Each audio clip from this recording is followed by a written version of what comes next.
성경 말씀은 에베소서 4장입니다.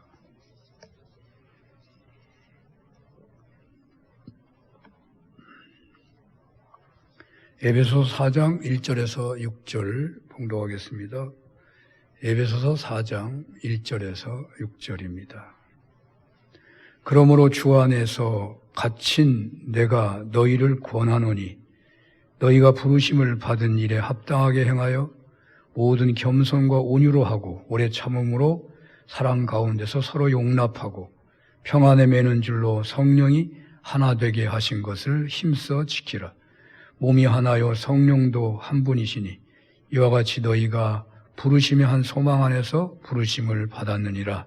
주도 한 분이시요 믿음도 하나요 세례도 하나요 하나님도 한 분이시니 곧 만유의 아버지시라. 만유 위에 계시고 만유를 통일하시고 만유 가운데 계시도다. 아멘. 부르심에 합당한 삶이라는 제목으로 주님의 말씀을 증언하겠습니다. 대부분의 설교자가 그럴 것이다 하는 생각이 듭니다만은 설교가 언제나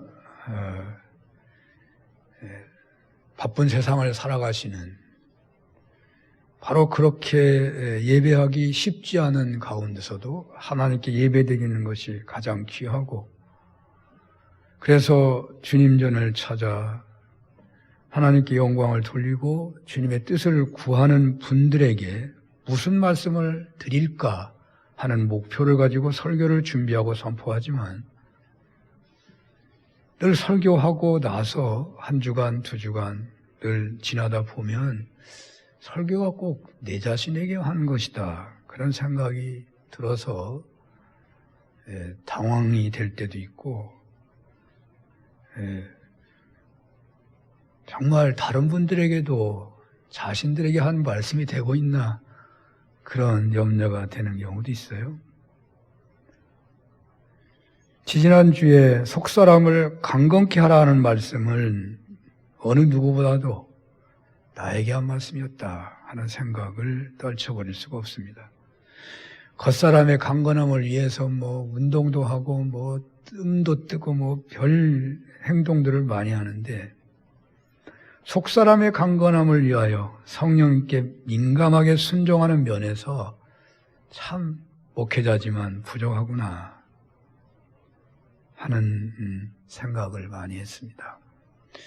특히 사랑의 폭을 넓히고 길이를 늘리고 사랑의 높이를 높이고 사랑의 깊이를 더욱 깊게 하시는 주님의 사랑을 묵상할 때에 제 자신의 사랑의 수준이 너무나 초라하기 그지없었습니다. 한 주간 동안 사랑의 폭을 내가 조금이라도 넓혀보아야 하지 않을까? 사랑의 길이를 조금 더 늘려보아야 되지 않을까? 사랑의 높이를 조금만 더 높여보면 좋지 않을까? 사랑의 깊이를 조금만 더 깊이 해봤으면 하는 그런 주님의 음성이 삶의 현장에서 계속 저에게 들려지는 것 같았습니다. 주님의 말씀이 귓전에 들리는 것 같아도 그렇게 들리니까 내가 가만히 있으면 안 되지 하고 노력을 한다고 하지만 이내 또 다른 일에 그 생각을 놓쳐버릴 때가 많죠. 주님이 말씀하시는 그 말씀에 따라 적용하려고 하는 노력이 멍석 깔아놓으면 하고 싶은 일도 하지 않는 것처럼 또 하나님 말씀이 정말 하나님 말씀인가 하고 어색해하기도 하고 말이죠. 온전하게 순종을 못해서 여전히 말씀이 삶이 되기가 어렵지만 그래도 이러한 노력 자체만이라도 그렇게 마음에 늘 짐으로 지게 되면 언제나 저는 잠시 후에 제 마음이 평안이 오는 것을 느낄 때가 많습니다. 하나님의 말씀이 나에게 임하는구나 하는 생각만 해도 감사가 될 때가 있습니다. 사랑의 폭을 넓히려고 하다 보니까 이해심이 좀 더 많아지는구나. 왜 그랬느냐고 따지기보다는 그것까지 다 받아주지 받아주면 되는데 그런 생각도 들고, 사랑의 길이를 길게 하려는 노력에는 인내심을 더욱 가져야 되겠구나. 사랑의 높이를 높여보려고 하니까 시기나 질투심이 없어지고 동료 간에도 인간관계가 더 좋아지는구나. 사랑의 깊이를 더하려는 노력을 하다 보니 당장은 내가 손해보는 것 같고 당장은 인정을 받지 못한다고 하더라도 최종적으로 도움이 될 수 있는 그런 사랑을 해야 한다 하는 깨달음에 이렇게 해서 사랑이 더욱 성숙해질 수 있겠다 하는 생각이 들기도 했는데요. 그런데 더 중요한 것은 하나님께서 나를 향한 사랑이 얼마나 크고 놀라운지를 이렇게 하여 조금씩 알아간다는 것이, 하나님의 사랑을 조금이라도 이렇게 깨닫기만 한다면 그 신앙의 삶이 하나님으로 충만하겠구나 하는 확신이 들었다는 것이었습니다.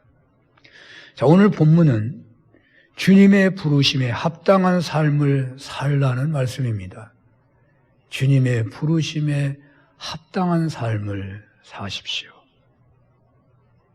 우리들의 구원으로의 부르심은 단지 영생을 얻는 것에만 머물지 않습니다. 하나님의 자녀되는 구원으로의 부르심은 자녀다운 삶을 살아야 한다는 사명도 주어지는 것이죠. 그러므로 오늘 본문은 예수 그리스도의 부르심에 가장 합당한 응답, 가장 주님이 기뻐하시는 그러한 응답이 무엇인가를 말씀하고 있다고 하겠습니다. 오늘 본문이 에베소서 4장인데요.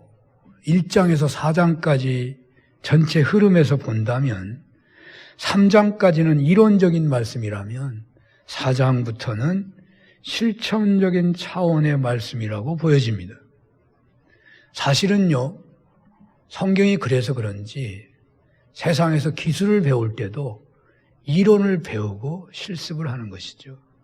운동을 배워도, 총을 쏘더라도 이론을 배우고 실기를 하게 되어 있습니다. 그래서 예수님이 산상수훈에서도 5장, 6장 어찌 보면 이론적이고 7장은 실천적입니다. 사도 바울은 로마서 그 위대한 책을 기록하기를 11장까지는 이론을 기록했다면 12장부터는 실천을 기록하고 있는 것이죠. 그러니까 3장까지는 주님의 부르심에 대한 말씀이었다면 이제는 그 부르심의 응답을 어떻게 하며 살아야 하는지에 더 집중해서 말씀이 전해진다는 것이죠. 특별히 우리들을 향한 부르심, 유대인이 아닌 이방인인 우리 자신들의 부르심이 얼마나 귀하고 복된 것인지를 먼저 상세히 설명한 후에 그 부르심이 놀랍고 특별한 축복이기에 그에 부응하는 삶을 살아야 하지 않겠느냐 하는 차원에서 실천을 말씀하고 있는 것이죠. 이방인들인 우리는 본래 공중권세 잡은 자에 속해 있었고 세상의 악한 풍속을 따랐으며 육체의 욕심에 따라 죄악의 본성을 쫓아 살았기에 진노의 대상이었는데 하나님의 상상할 수도 없는 크신 긍휼하심의 은혜로 십자가에서 죽으신 그리스도와 함께 우리를 다시 살리셨다는 것입니다. 그리하여 하늘 보좌에 앉으신 그리스도와 함께하는 영광에 참여하는 소망을 주셨습니다. 우리 이방인이 이렇게 구원받은 것이 무슨 자격이 있어서나 공로가 있어서나가 아니고 전적으로 하나님의 선물이었습니다. 그래서 어느 누구도 자랑할 수 없습니다. 이렇게 부름받아 성도된 우리는 그리스도 안에서 선한 일을 위해 지음받은 하나님의 작품으로 다시 태어나게 된 것이죠.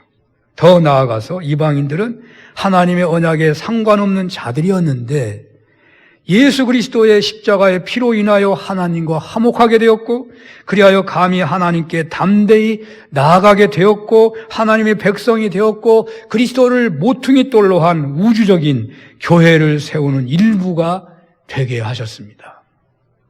그리하여 이방인들도 성령이 거하시는 성전이 된 것입니다. 또 이방인들이 이렇게 구원의 대열에 서게 된다는 사실은 우주적 비밀이었는데 죄인 중에 괴수였던 바울이 회심할 때 하나님께서 알게 하셨고 그는 그 감동에 따라 이방인들에게 복음을 전한 일꾼이 되어 감옥에 갇히는 것 같은 그 어떤 순환도 감수할 뿐만 아니라 어떤 환난도 오히려 영광이 된다라고 증언하고 있는 것입니다.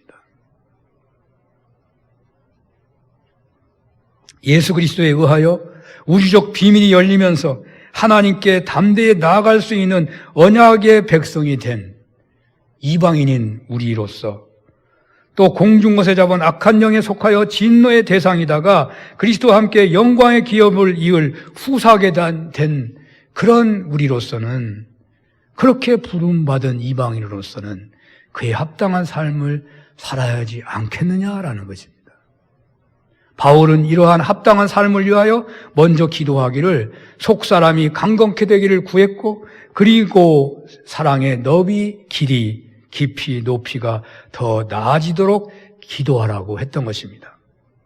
그런데 에베소서는 이방인의 구원을 말하고 있지만 그 이방인들이 유대인들과 함께 우주적 교회의 일원이 된 것을 매우 소중한 진리라고 강조하며 밝히고 있는데요.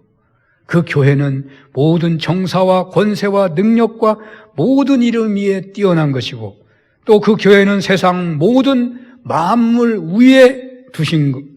위에 있게 된 것이고 그 교회는 그리스도의 몸이고 또 그 교회의 머리는 그리스도라고 상세하게 확실하게 증거하고 있는 것입니다. 그러므로 부르심에 합당하게 행하라는 실천 내용은 사회에서나 가정에서보다 그 어떤 곳에서보다 먼저 교회에서의 부르심에 합당하게 행하라고 말씀하고 있다고 하겠습니다.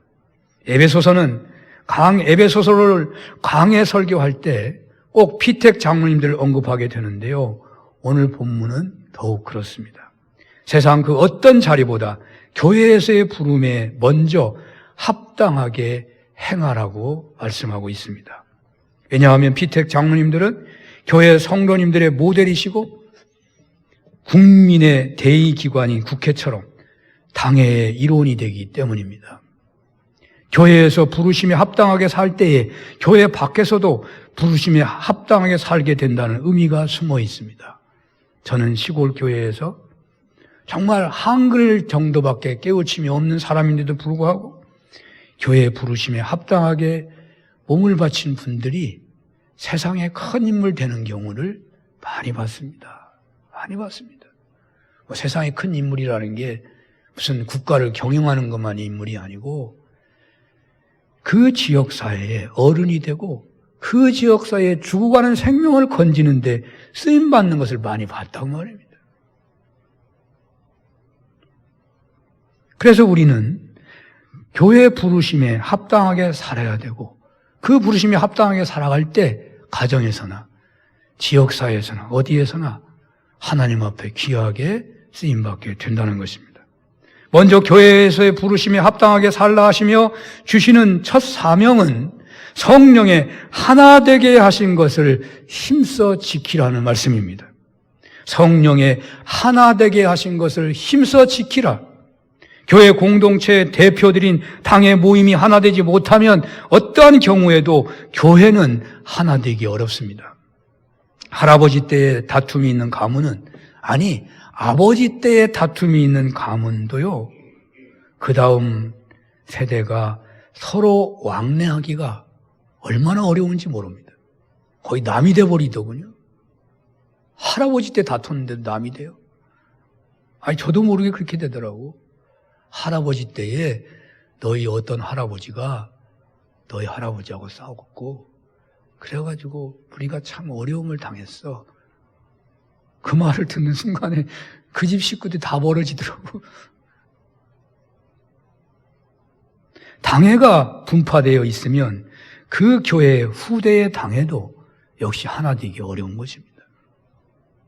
한 사람의 강력한 리더십이 더 좋다고 인정받았던 한국 초기의 교회에서는 당회가 하나 되지 않더라도 별로 영향을 안 받았던 것 같습니다. 목회자의 리더십이 원체 강렬했기 때문에 그러나 오늘날은 그런 리더십은 크게 흔들리고 있고 받아들여지지 않고 있고 옳지도 않은 것입니다. 과거의 리더십이 아직도 남아있는 교회들은 오늘날에 와서 큰 혼란에 빠진 경우가 너무나 많습니다. 그래서 성도님들의 기도 제목 중에서 교회를 위하여 기도하신다면 당의 하나됨은 교회를 위한 기도 중에서 꼭 빼지 말아야 할 기도 제목인 것입니다. 어떤 분들은 어떻게 성격도 다르고 나이도 다르고 배운 것도 세상에서의 어떤 있는 자리도 다 다른데 어떻게 하나 될 수 있느냐고 말할지 모르겠습니다.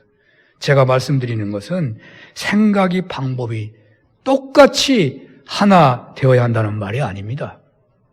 생각 다를 수 있습니다. 방법도 다를 수 있습니다. 성경에 대한 해석이 차이가 있을 수도 있습니다. 그러나 하나님께 영광이 돌려지는 방향은 같아야 하고 그런 방향으로 의견이 모아졌다면 내 생각과 방법이 달라도 함께 해주는 차원에서 하나 되면 된다는 거예요. 아니, 그렇게라도 하나 되어야만 하는 것입니다. 그렇다면 어떻게 사는 것이 성령의 하나 되게 하신 것을 힘써 지키는 것이겠습니까? 오늘 본문은 첫째로 겸손을 꼽고 있습니다. 부름받은 직분자들에게 가장 강조된 성품이 겸손이라는 것입니다. 이 겸손은 성도가 부르심에 합당한 삶으로 살아갈 때 가장 앞세우게 되는 신앙 덕목이라고 하겠습니다. 기독교 핵심 진리를 이루고 있는 겸손은 하나님과의 관계에서 이해되어야 합니다. 즉 하나님 앞에서 자기를 낮춤이 겸손의 진정한 의미인 것입니다. 다시 말하면 겸손하지 않으면 하나님 믿을 사람 하나도 없다고 말해요.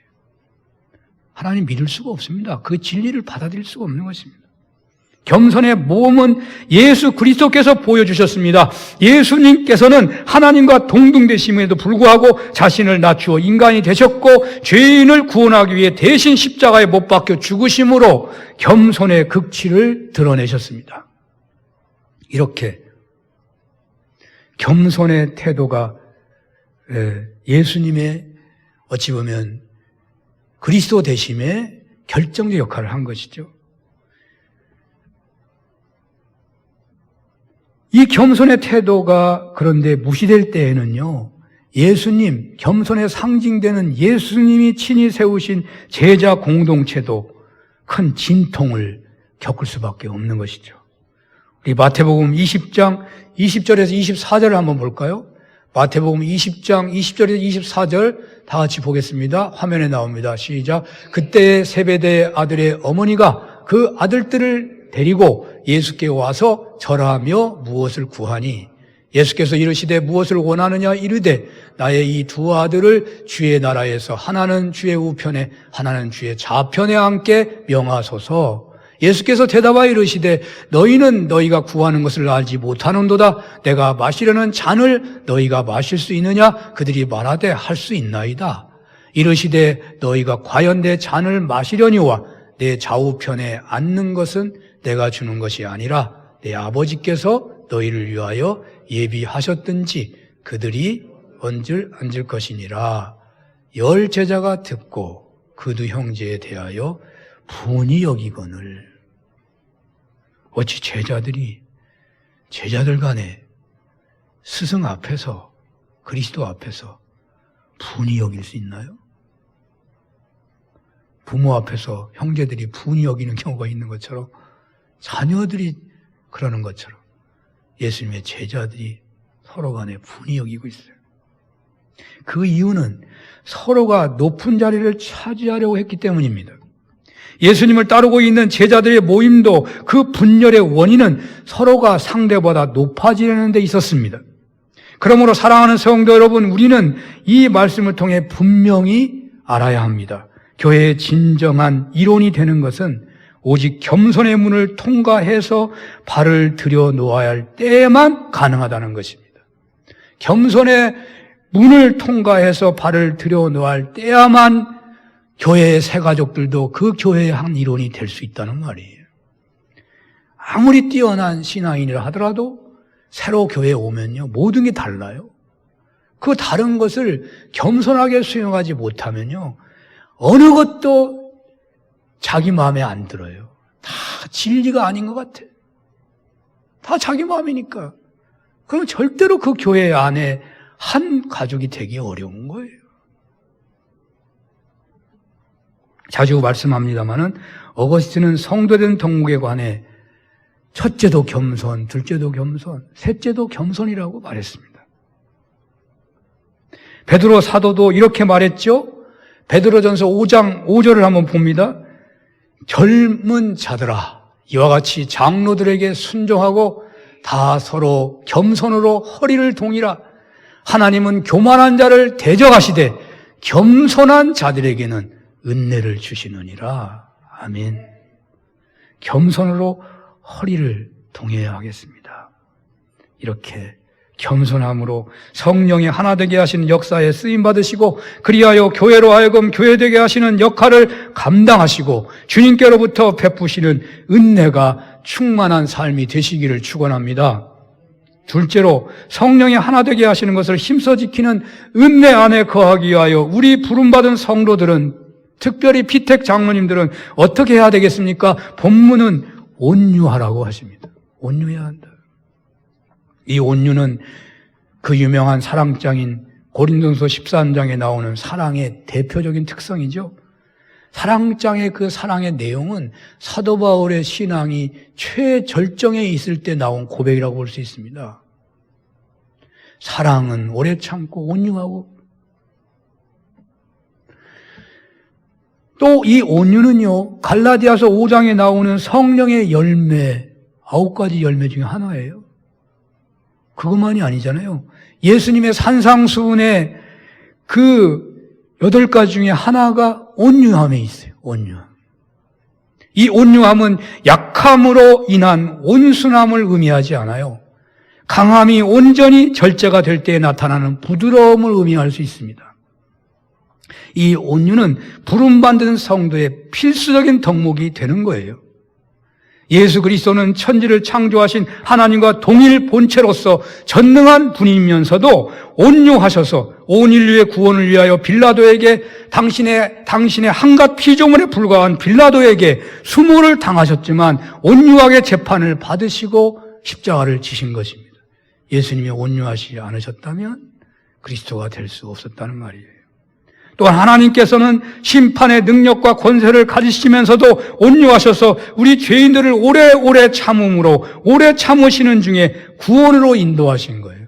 예를 들어 보십시다. 광야에서 이스라엘 백성들이 얼마나 우리가 보기에도 세상에 그 많은 은혜를 받았는데도 불구하고 불평불만, 우상 만들고 하나님 앞에 대들고 말이죠.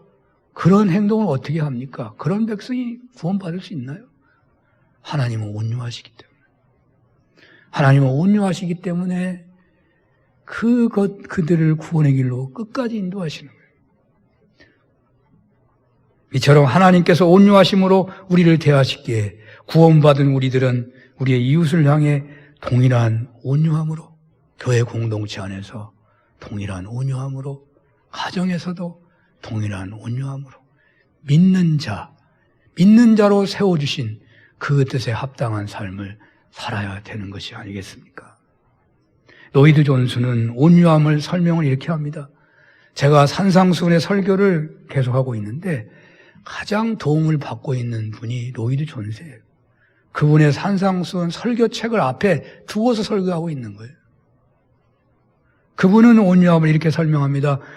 이미 앞에서 얘기했겠지만은 온유함이란 상대방이 자신에게 어떻게 대하든지, 욕을 하거나 원수가 되는 행동을 하거나 조롱이나 시기 질투로 공격을 한다고 하더라도 온유한 사람은 그런 공격에 영향을 받지 않아.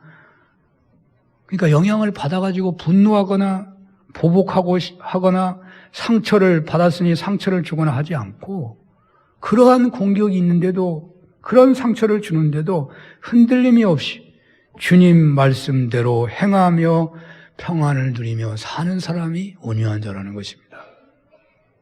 그러니까 쉽게 말하면 우리가 누가 공격하는데도 내가 말씀대로 사냐 이 말이죠. 왜 이런 일이 벌어지지? 내가 반응을 보여야 되잖아요. 그 반응을 그들의 공격에 대한 반응으로 하지 않고 나의 반응은 언제나 하나님 말씀에 대해 반응한다는 거예요. 그 사람이 온유한 사람이라는 거예요. 그 사람이. 채찍에 맞으시고 갖은 모욕을 당하셔도 묵묵히 십자가의 길을 가신 어린 양처럼 상대방의 어떤 행동에도 신심의 영향을 받지 않고 주어진 믿음의 길을 변함없이 걸어가는 자가 온유한 자라는 것이죠. 이러한 온유함으로 인하여 성령의 하나 되게 하시는 사역에 쓰임 받으시고 온유한 자가 땅을 차지한다고 하시는데 그건 엄청난 축복을 바래요. 그러한 축복도 받으시는 은혜가 있으시기를 축원합니다. 셋째로 성령이 하나 되게 하시는 것을 힘써 지키는 은혜 안에 거하기 위해서는 우리는 위에서 부름받은 성도는 성령의 함께 하나 되게 하시는 것을 힘써 지키는 은혜 안에 거하기 위해서 우리 부름받은 성도는 또 피택 장로님들은 어떻게 행해야 하겠냐? 오늘 성경은 오래 참으라고 합니다. 오래 참으라. 사랑장에서도 이미 언급했잖아요. 사랑은 오래 참고. 사랑이 뭐냐? 성경은 오래 참고가 제일 먼저예요. 사랑은 오래 참고예요. 사랑은 뭐 갖다 주는 게 아니고 사랑의 첫 번째가 오래 참고예요. 여러분들 얼마나 참으십니까? 유대인의 유명한 한 납비인 요셉 벤 하니나는 자기 이웃에게 용서를 구하되 3번이 넘어서는 안 된다. 그런 말을 했어요. 3번 넘어서는 용서해달라 하지 말아라 이 말이죠. 사람의 과실은 3번까지만 용서하는 것이다. 4번째는 용서 없다. 이런 배경을 알고 있는 베드로는 주님께 7번 용서하오리까 물었습니다. 그러나 주님은 7번뿐만 아니라 70번씩 7번이라도 용서하라. 그렇게 말씀하셨어요. 성령이 하나 되게 하시는 역사는 오래 참고 용서하는 데 있어요. 그런데 이 용서는 먼저 교회 안에서 그리고 가정 안에서 실행되어야 하는 거잖아요. 그런데 현실은 그렇지 못하는 것 같아요. 제 착각일 수도 있고요. 예수를 잘 믿는 사람들은 보통 잘 모르는 사람이거나 교회 밖에 있는 사람에게는 용서를 잘하는지 아니 용서는 안 했는지 그냥 잊어버리는 것인지 모르겠어요. 그런데 오히려 교회 안에서 중직들이나 당회원들에 대해서 오히려 용서를 못하는 경향이 있는 것 같아요. 직분자일수록 용서를 못하는 경향이 있어 보여요. 결코 그렇지 않아야 하는데 왜 그런 것일까? 예수님을 잘 믿는 사람이 저럴 수가 있는가라는 자신이 하나님이 되어서 판단하는 그 기준 때문은 아닐지 모르겠어요. 자주 만나다 보니까 상처가 아물 만하면 또 건드려져 가지고 계속 그렇게 일이 벌어져서 그런 것인가? 오래 참음이 없다면 어떤 교회든지 그리스도의 몸된 교회로서 더 이상 존립하기 어려운 겁니다. 이웃교회 담임 목사 청빙이 왜 그렇게 오래 진행되는지 옆에서 보기에도 얼마나 안타까운지 모릅니다. 담임 목사를 세우려고 거의 2년이 다 되도록 애를 쓰고 있는데 당회가 하나 되지 않아가지고 구하지를 못해. 지도자 간에 성령 안에서 하나 되게 하시는 그 역사를 외면하기 때문일 것입니다. 제가 언젠가 말씀드렸는데요. 시골교회 건축할 때 몇 년 걸려서 건축하다 보니까 골조만 해놓고 1년 넘어가니까 막 교회 바닥이 막 얼어 터져가지고 보일러가 터지고 막 그럼 어떻게 안 터지게 하려면 창문을 그냥 깍대기로 막고 막 나무로 기대놓고 해도 겨울바람 불면 훅 떨어져 버리고 그런 것을 본 어떤 목사님이 지나가다가 너무 안 돼가지고 저를 그냥 어느 날 불더라고요. 서울에 잠실중앙교회 목사님인데 불러가지고 헌금을 하는데 이름도 밝히지 말라고 그러더라고. 어떤 집사님 한 분이 오셨는데 그 집사님 보고 헌금하라고 하더라고. 그 집사님한테 기도만 하라고 그러더라고. 이름도 안 해요. 그래서 그 집사님 기도하고 교회 창문을 해가지고 얼마나 기뻤는지 교단도 다르고 알지도 못하는 분인데 일단 보일러가 얼지를 않으니까 아이고 바닥에 보일러 다 해놨는데 터지니까 얼마나 어려워요. 너무너무 감사하니까 이분한테 내가 어떻게 할 수도 없는데 기도만 하고 그러는데 어느 날 그분이 이웃교회 부흥회로 오셨더라고. 그래서 그냥 바쁜 거 다 제쳐놓고 집회에 갔어요. 존경하는 분이라 그런지 그분이 하는 말씀이 지금도 생생하게 기억이 나요. 그분이 어떤 시골교회 목사 얘기를 하는 거예요. 그 목사님이 시골에서 목회를 하는데 목회가 잘 안 됐대요. 왜냐하면 젊은 사람이 시골에 있는데 목회가 잘 안 되죠. 너무 차이가 많이 나는데. 그래도 이 목사님이 하나님 부름을 받았으니까 목회를 좀 제대로 해봐야 되겠다 하고서 예배 시간에 보통 한 10분 전에 가고 했는데 교회당이 또 뭐 사택이 떨어졌던 모양이죠. 그래가지고 뭐 1시간 전에 가는 거예요. 내가 미리 가서 기도하고 막 진짜 제대로 목회를 해봐야지. 특히 그 주일이 부활주일이었대요. 그래가지고 이제 나온 거예요, 일찍. 나와가지고 목회 제대로 해보려고 나와가지고 중간쯤에 왔는데 동네 이제 정자에서 어른들이 있으니까 인사를 할 거 아니에요. 인사하다 보니까 그 정자에 두 사람이 바둑을 두고 있는 거예요. 바둑을 두고 있으니까 쳐다보고서 인사하다가 그냥 인사만 하고 가기 뭐하니까 한두 마디 하고 가려고 앉아 있는데 옆에 서 있는데 그 옆에 사람이 갑자기 누가 불러가지고 가버렸어요.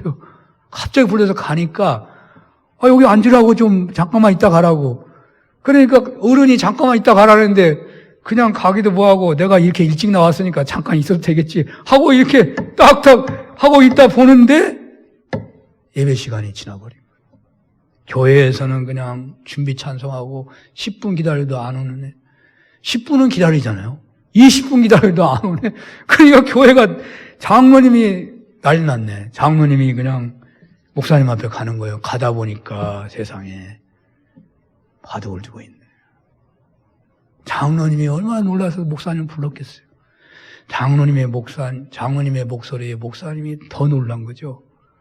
목사님은 이제 오늘로써 교회에서 그만두게 된다. 그렇게 생각했대요. 교회에서 예배 드릴 때 혼비백산이 돼가지고 자기가 어떻게 예배 드리는지도 모를 지경이죠.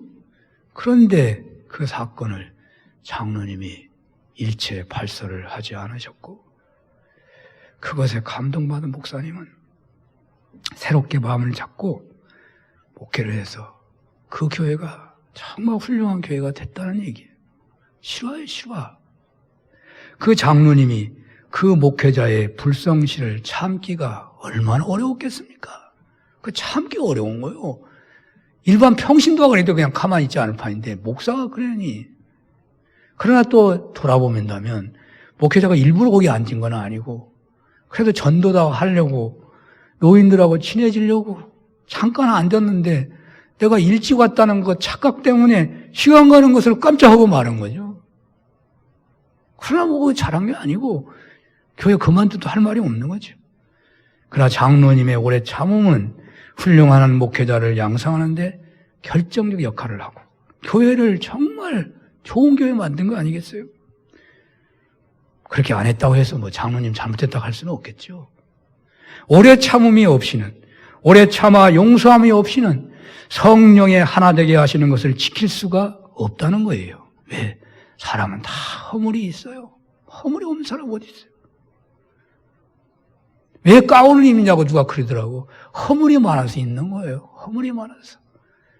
저는 자격이 안 되지만 목사라는 직분을 하나님께서 주셨으니 그 직분은 그래도 자격이 된다. 그리고 가운을 입고 하는 거예요. 이웃 간에, 교회 안에서, 가정에서, 공동체 안에서 이 오래 참음의 덕목으로 살아서 부름받은 성도의 길에 올곧게 살아가시는 여러분 되시기를 축원합니다. 끝으로 오늘 본문은 성령의 하나 되게 하신 것을 힘써 지켜야 하는 것에 대한 당위성을 덧붙이고 있습니다. 먼저는 하나님의 부르심이 영광이 되기 때문에 그 부름에 합당하게 살아야 한다고 했죠. 그래서 그 부름으로 이루어진 교회 공동체에서 겸손하고 오래 온유하고 오래 참음으로 성령이 하나 되게 하는 것을 힘써 지켜야 한다고 했죠. 요즘 젊은이들은요, 대학생들 낮과 밤이 바뀌는 경우가 많더라고요. 그러나 그 젊은이들이 취직을 한다면 아무리 자기 습관이 그렇다고 하더라도 회사가 요구하는 대로 생활 방식을 바꾸지 않을 사람은 없을 것입니다. 이처럼 우리가 하나님의 부르심을 입어 예수 믿고 교회 일원이 되었다는 것은 세상에서 직장을 얻는 것과 비교할 수 없을 만큼 대단히 영광스러운 직분을 받은 것이라고 하겠습니다. 그러므로 하나님의 부르심에 합당하게 겸손하고 온유하며 오래 참음으로 성령이 하나 되게 하시는 것을 힘써 지켜야 하는 것이죠. 앞에서도 이런 논조로 설명을 했는데 뒤에 와서는요, 하나 되게 하시는 성령의 역사에 쓰임받아야 할 당위성을 덧붙이고 있다는 말입니다. 교회의 하나됨을, 성도의 하나됨을 강조를 한다는 것이죠. 몸이 하나고 성령이 하나고 너희의 부르심이 한 소망 안에서 이루어졌다. 주님도 하나고 믿음도 하나고 세례도 하나다. 하나님도 하나이고 그 하나님은 만유를 창조주가 되시고 만유에 계시고 만유를 통일하시고 만유 가운데 거하신다. 그러므로 교회 공동체 안에서 성령이 하나 되게 하시는 것을 지키기 위해서 겸손, 온유, 오래 참음의 태도로 꼭 살아가야 한다. 그렇게 말씀하고 있다는 것이죠. 이제 피텍 장로님들은 임직식을 2달 남겨두었습니다. 코로나19가 위기가 계속됩니다마는 꼭 치러야 할 임직식입니다. 해도 되고 안 해도 되는 것이 아니고 꼭 행해져야 할 임직식임을 기억하며 모두 함께 기도하는 중에 하나님께서 직접 임명해 주시는 복된 임직식이 되었으면 좋겠습니다. 그 준비로서 주님께서 우리 공동체를 더욱 귀하게 쓰시기 위해서 교회 하나됨에 대한 말씀을 주시는 줄로 믿습니다. 피텍 장로님들과 이분들의 세워주심을 기뻐하며 함께하며 더 하나님께 영광 돌리는 산업교회가 되기를 소원하시는 여러분들, 하나님께 영광스럽게 부름받은 신앙인으로서 겸손과 온유와 오래 참음으로 성령께서 하나 되게 하시는 것을 힘써 지키는 여러분들 되시기를 축원합니다. 산업교회 공동체 안에서 여러분들의 가정에서 직장에서 이웃 간에 하나님께로부터 영광스럽게 부름받은 신앙인이 된 것을 믿으시고 겸손, 온유, 오래 참음의 덕목을 늘 가슴에 품고 하나 되게 하는 도구로 쓰임받으시기를 바랍니다. 하나 되게 함으로 하나님의 축복의 통로가 되고 복음의 전파되는 통로가 다 되시기를 축원합니다. 기도하겠습니다. 성령님의 하나 되게 하신 것을 힘써 순종하는 저희들 되게 하옵소서. 그러므로 겸손과 온유와 오래 참음을 허리에 동이고 살게 하옵소서. 넘어지면 회개하고 일어나 다시 시작하게 하옵소서. 예수님 이름으로 기도합니다. 아멘.